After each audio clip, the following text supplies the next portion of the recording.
Hello everybody, it's Mike Paterson from Paterson Photography and First Choice Photo here in Lethbridge, Alberta, Canada. Welcome back to my studio.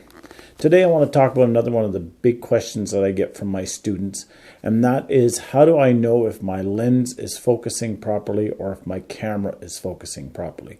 Well, it's actually not as hard as you would think, and today I'll walk you through a really quick test to do to see if your camera and lens is working correctly. So I'll be right back.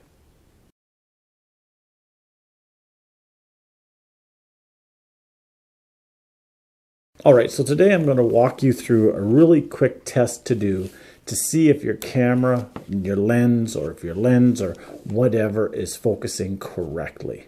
Now, it's quite easy to do. I'm going to take you into the studio and I'm going to show you how I do it. You don't need a tripod for it, although if you have a tripod, it makes it just a little bit better. So that's one thing. And you will have to go online, and I'll put a link down below, and print off one of these test charts. Now, you can print it on just a regular black and white printer. You don't need to do color. I ran this off on one of my printers in the back. And once you have this, you can take it and do a test on your camera and all your lenses. So let's go into the studio. So before we go into the studio, I want to talk a little bit about camera settings. Now, this test is not meant to try to test your knowledge of your camera or anything like that. It's a basic focus test. So here's the best thing you can do. First thing is set it on program mode. Second thing is turn your ISO up. If you're doing it inside and you can turn all the lights on in the room, turn it up to 3200 ISO, open the windows to let light in. You want this to be a test where you're not trying to hold the camera still, but that you're actually getting some good shutter speed out of it. The other thing you want to do is make sure that your focus is on autofocus, and that if you have image stabilizing, that your image stabilizing is turned on. If you can do this test outside. Now here in southern Alberta, it just happens to be, I think it's -5 today and snowing. So probably not the best day to try to do this test outside. You want to take the camera, you want to go and you want to take some simple pictures with it. Once you've done that, once you've gone through the first test, if the focus looks good, you're done. You're happy. If the focus seems to be really off, before you get concerned, before you react, before you do anything, what I would suggest is take the camera and reset it back to factory settings.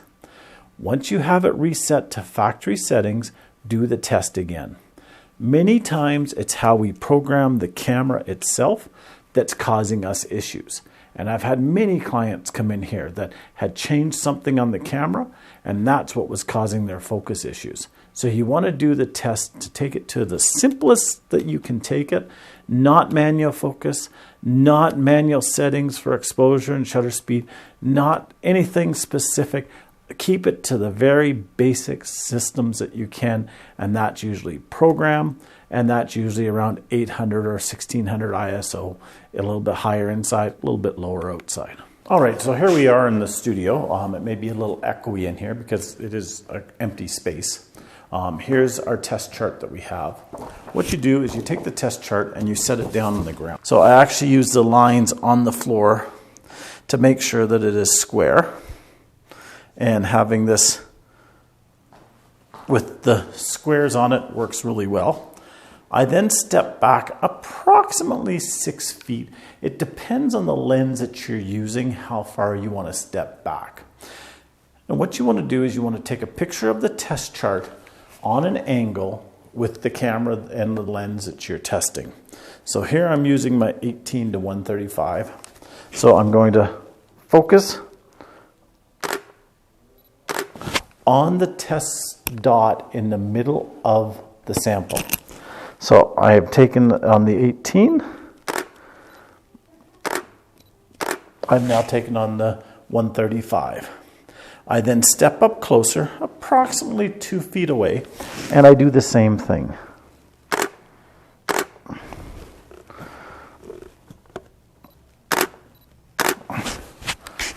Now, if you're doing it by hand holding the camera, it adds a few more challenges to it. So I always take multiple pictures of it if I'm hand holding. And why would I hand hold? Because sometimes a customer comes in and they're a little concerned about their camera, but they're not 100% sure that it's a problem. So I go through and I actually do a quick test to see. If I do notice that it does look like there's an issue with it, then I'll mount it to a tripod and do an actual test. The other reason I'm not doing it today is because my video camera is on the tripod I have in the studio, so I'm hand holding it. All right, so here's my card in the computer. I'm going to go to the file where the images are, and I'm going to now check to see what the focus looks like. So here's the 3 that I shot when I was shooting at 135. So I'm going to go in really quickly and open up the file. I'm going to zoom in, and I focused on this focus point in the middle. I now want to see where it's out of focus towards me and where it's out of focus away from me. Now, towards me, it's about between the 2 and the 3, and away from me, it's about the 6.5 to 7. I go to the next one, do the same thing. Because I did this hand holding it, I want to do a couple checks. And it's about the 2 to the 3. And it's about the, about the 5 to the 6, somewhere's in there. So I'll check the next one just to make sure it's the same thing. And it's the same thing. So it's focusing a little bit behind, which is actually how I like my cameras to focus. It's what I've gotten used to over the years, and that is where I like to have it. So the 135 I know is working perfect. Now, when we look at the 18 millimeter and we did it on the floor from the same distance, you're going to see that by the time you get zoomed in, it's getting pretty blurry and pretty pixelated. So doing this one on the floor from this distance really doesn't work very well. So what I do is that's why I stepped in a little bit closer and shot from a closer distance is for the 18 millimeter. And again, from this distance, it's looking about the 5 to 4, somewhere around there, and up somewhere around the 5 again. So that looks pretty good as well. If you're doing a lot of wide angle, I suggest that you take the test chart and you set it up a little bit higher and then focus on it. I could actually even do it sitting on my desk here. You still want to be about a 45-degree angle away from it. And then you want to take your pictures from there. At the wide angle, it's just a lot nicer because you're a lot closer to it, and it'll tell you a lot better.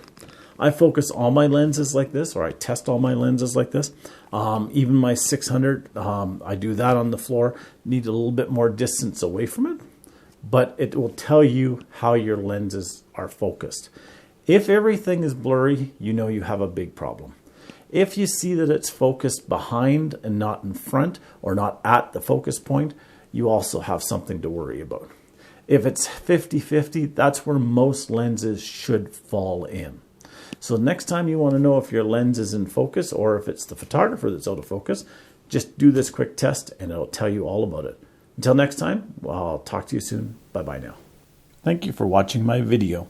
If you like this video, please click on the like button, which is the thumbs up button. If you haven't already subscribed to my channel, please click on the subscribe button and then click on the bell next to the subscribe button so you'll be notified when any new videos are uploaded. Thank you and have a great day.